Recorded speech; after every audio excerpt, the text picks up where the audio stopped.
Welcome to Rate Your Foods and I'm Chef Shivani Mehta. One of the most famous recipe from Gujarati cuisine. It's muthia. Have you ever tried the recipe?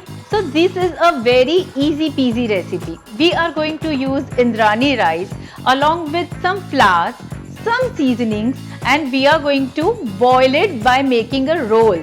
And finally we will give a tadka to that roll and muthia is ready to serve. Please do follow the steps if you want to make this muthia at your home. So let's start cooking.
So let me know how did you like the recipe. You can make this with the fresh rice or leftover rice.